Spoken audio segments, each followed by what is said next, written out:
Let's go!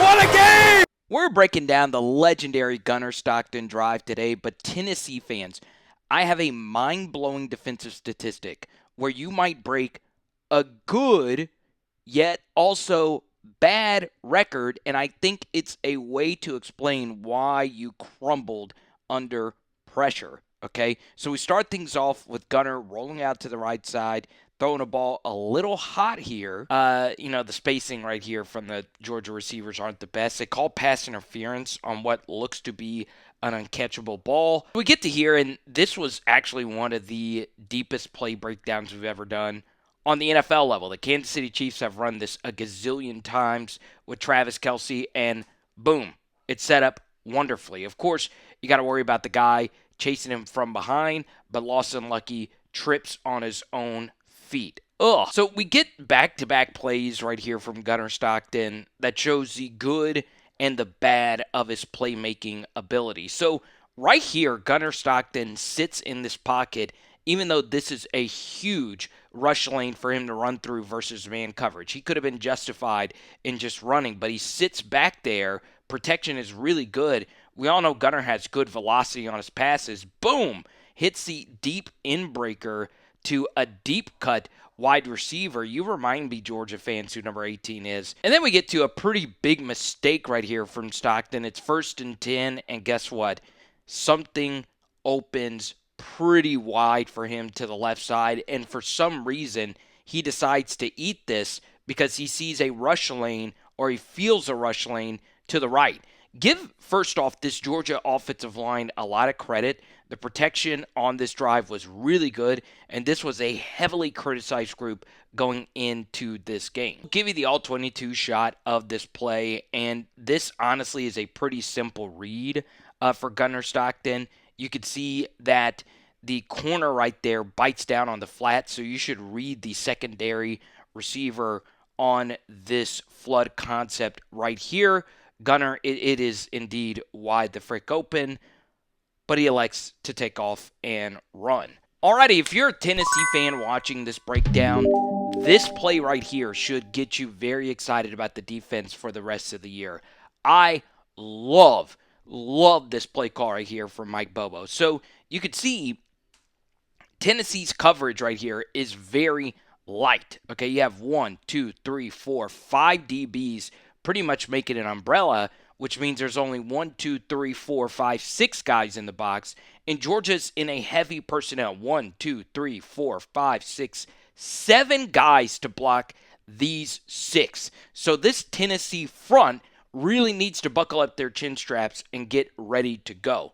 And what it looks like at the beginning of this handoff here to Chauncey Bowens is that it's a handoff to the right side. Normally when a running back is in shotgun, he is running to the right side. But it's actually a wraparound to the left, and you have a wide open hole to run through theoretically, right? This play side backer shoots the backside gap thinking, or this could have just been a twist call the entire time, but he could have been thinking that this is a handoff to the right, and it wraps around to the left.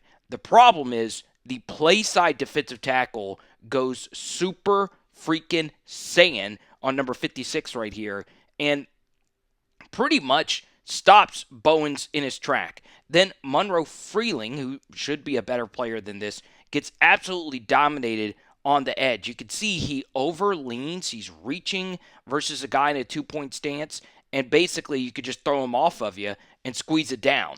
Okay, this is excellent defensive line play, and because you're able to slow him down here, this allows the backers who initially stepped to the left to come over the top and defend this here.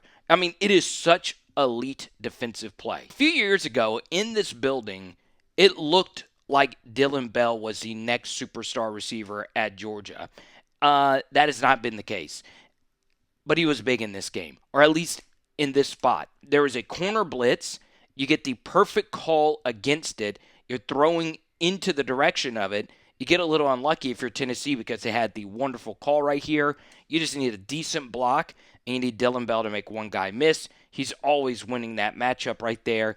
And this is just a really, really, really good call by Bobo, who honestly was the best OC in the SEC this past weekend. Okay, and this has been a big staple of Georgia's, this quick pitch into the boundary, and you're trying to throw to the tight end on the wheelish route up the sideline. Okay, so what happens here is Gunnar Stockton, this might have just been a throw to the running back the entire way, but maybe he should wait and allow this to play out. Instead, he throws it quickly into the flats, and Bowens really isn't in the best spot. Yes, this is space we want to be able to make this corner miss, but he still has work to do, and guess what? He's able to get it done. Good job chasing this down from behind by the defensive tackle as well. Man, Gunnar Stockton just really saw the game well. And one thing I really liked about him, and obviously we're going to break this down here in just a moment, is that he was bold. He was willing to go for the jugular. All right, so this is a pure man-to-man assignment right here. Why not just throw it up on 2nd and 6? You know you have 4 downs to work with here. I mean, you could make a case that this is pass interference, but I'm glad they just let it go. All right, here we go. You set up for the quick screen right here. Mr. Gunnar Stockton. You try and run something that got you to the spot, Dylan Bell, and Oscar Delp misses a block. Now, it looks bad. This block is a lot easier, of course, if the corner's playing off. And, well, he's not. This still needs to be better.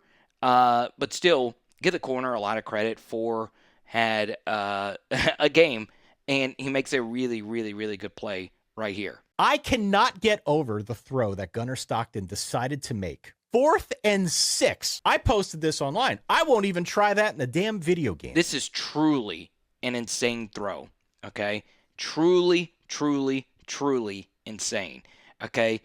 I understand that everybody has their think pieces out and their tweets about Tennessee playing man coverage throughout the course of this game. But sometimes players just make plays. They just do. By using pre-snap elimination here, you know that this is going to be strict man-to-man coverage, okay? So you can see right here, 1, 2, 3, 4, 5, 6, 7, 8. All right, so if there's 8 guys in this fit, in this range, you are predetermining and telling Gunnar Stockton that this is going to be man-to-man, and more importantly, that there is nobody back here to pick up any scraps, okay? So what happens here is they actually don't bring everyone. They were expecting all intermediate stuff over the middle, but there's obviously no deep safety, and Gunnar Stockton sees that, so he's like, hey, if I have to throw it somewhere, why not give my guy a chance here? And to process that and see all of that, to eventually make this throw, it just doesn't get much better than that. I also want to give this offensive line a lot of credit. This really wasn't a difficult thing to do because, if there were blitzers, they're probably coming from over here. What a Steve Spagnuolo blitz would be is you show this and then this guy actually comes. If that was the case, you would have gotten home. But the running back probably picks it up. Either way, I guess now looking at this a few times, you are basically giving away that it is man-to-man over here. Whatever the case may be, this is just wow. Wow, wow, wow. Okay, I think the college football video game guy was down in this corner. Bordeaux. Let's see if we can find him. Yeah, it's him. That's him right there. I saw the clip. Man, content creation's crazy. Don't just watch. Look into the camera that's filming you on site. Gotta get the clicks, baby. Let's go. Oh, he sends it. He catches it. Oh, my God. That's it. 2-point conversion now. What a game! What a game! Okay, so I would be more angry here than on the touchdown, okay? On 2-point conversions, the one thing I want to make sure I do is force the quarterback to make some form of a difficult throw. So I understand defensive coordinators, when they get closer to the goal line, man coverage becomes more popular because there just isn't as much room you have to worry about behind you because, there is no big plays in this portion of the field. But this right here is too easy. The communication here is terrible as well, right? You could see that the Tennessee defenders are deciding, hey, are we going to banjo this? Which means, obviously, if he goes out, you pick him up, or you pick him up if he goes to the inside.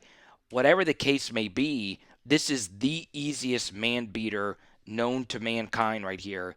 You show 8 thinks he is sticking with 1 the entire way. It's just a simple return motion. Andy Reid does it in big games. Obviously, we saw Ohio State do a more complex version of this in the national championship game. And this is just what you don't want. This right here is unacceptable. Don't give away pitch and catch touchdowns for the 2-pointer. I understand Georgia fans, some of them just hate Mike Bobo. You can make a very strong case that he's not really all. So Georgia fans have a legitimate gripe to not like Mike Bobo some of the time. But the bottom line is when he is up against Tennessee, he is Klay Thompson Game 6 level good. I mean, he's as good as any OC you'll see. This is so unfreaking believably erotic, okay? So you're Tennessee, you're thinking, hey, Georgia's going to come out. They just spread us out, driving the football down the field. Georgia says, F that, we are going heavy, right? Only 1 receiver on the field, 13 personnel, single back, and we are running a heavy counter, okay? Now, the guy who makes this block is Lawson Lucky, and obviously there are a lot of Tennessee fans that watch my channel as well. We have to have a conversation about Andre Turrentine, okay? Not all experience is good experience. Now, you guys know him better than me. He is a 5th-year player, and his PFF grades have consistently been under 60, which isn't great. And it was another under 60 performance. In fact, one of the worst performances of his career. He played 94 total snaps, so you know he's tired. It's him that loses his assignment right here. You never want 2 backers in the same gap, and that's what happens here. You see these backers right here are stacked, and now you really need someone on the outside to step up, and Turrentine is getting driven all the way back to Murfreesboro, and now you just need some giddy up here from Nate Frazier, and Georgia fans obviously were just praying to the high heavens, please, please, please, Nate, do not fumble this, and Turrentine does eventually make the tackle. You could see it right here that I don't think Georgia probably thunk going into this play that this was actually going to go for a big gain, but you can see right here, give Nate Frazier a hell of a lot of credit for really selling this counter. Look, boom, he's got 7, really pushing over here when this backside gap is covered by this player. So you could see it takes him out of the fit, and that allows 74 to climb up and get to 7. So that is just really, really, really good stuff. Now, the only thing about this play is 23. I liked him. He squeezes down probably a little too tight, and then he's late to get out on his block. He does just enough, okay? He does just enough. If 13 wasn't so worried about flailing his arms for a holding, he's probably okay there. But Lawson Lucky, I mean, dude just had one whale of a football game, and you get just an absolutely massive block. Oh, Kirby, don't put him away. Come on. Oh, God, she already knows what's coming. She's already texting Tucker saying, meet me at the bar. I feel so bad, Tennessee fans. I don't know if that's Tucker. It could be her mom for all I know. But the bottom line is Georgia deserves all the credit in the world for coming back and winning this game, because this wild Tennessee stat is going to sound like an excuse, but the truth is Kirby Smart is the best coach in the SEC, and Josh Heupel is a close second. And honestly, in my current iteration of my power rankings, these are the top 2 teams. Now, I want to share a Tennessee defensive stat that blew my mind. They are last in college football, or I should say the opposite. They are first in defensive plays per game. But it's not only that they are first, they are on a record scorching pace for plays per game defensively. Right now, Tennessee's defense is averaging a whopping 89.5 defensive plays per game, which is 6 more plays per game than any defense in college football over the past 6 years. When you go back, you can also see it wasn't a problem in the past couple of seasons. That's because it was a more run-based attack. Also, your quarterback just wasn't as vertical and as good as you have now with Joey Aguilar. So you played a little bit more ball control, but you saw at the beginning of the Heupel tenure, this was indeed an issue. Now, it's a good problem to have because you're scoring so fast when you have Hendon freaking Hooker as your quarterback, and you're able to get vertical and you're scoring quickly, all that good stuff. But the truth is, Josh Heupel really needs to look into this. So let's just go back to the actual plays themselves that Gunnar Stockton made to tie the game. Well, that's a lot when you have 3 timeouts left and you're asking these corners to play man-to-man coverage in a very difficult spot. So if I am Josh Heupel and I'm Tim Banks, Jordan Moore, who's a really good Tennessee follow, really knows ball. He was bringing up not disguising the coverages and all of that. It's even more important to do those types of things, play more zone when the legs are tired on defense. And remember, these are just plays per game. I want to show you what the SEC plays per game were last year, and you could see there's only one other team that had any game of 90-plus plays in a game, and that was Florida. Tennessee's defense technically only played, I believe, 87, but that doesn't include punt coverage. So if you actually look, let me pull this up really quickly on my screen. You look at the actual punt coverage reps and just other special teams reps. There was Ty Redmond, number 4, who got burned, played 95 plays in this game. Okay, 95 freaking plays in this game. Turrentine played 94. When those things happen, you do have to do things potentially a little bit different, including on that 4th down. I might have called a defensive timeout. Now, you should never call a defensive timeout in the second half of a close game. But in that case, you were up 8, and that could have given you time to give the defense a rest. I don't know, because you got to remember the offensive players for Georgia in that game, they're not playing nearly as many plays outside of the quarterback and the offensive linemen because, you're just subbing in and out more often. So let's take the wide receiver who scored the game-winning touchdown. He rotates in pretty heavily. What was his final snap count? London Humphreys played 35 snaps in this game. So you have a guy with a 60-snap deficit. That is a full normal defensive games reps deficits less than the guy he was going up against. Of course he burned him for a touchdown. Once again, it sounds like an excuse, but it is just something that Tennessee's style of play puts a lot of stress on the defense. So, once again, you still need to be better in that spot, but it is something, okay? Hope you enjoyed this breakdown, and we will talk to you soon. It is Power Hour SEC. Boom! Tonight, we are doing chicken.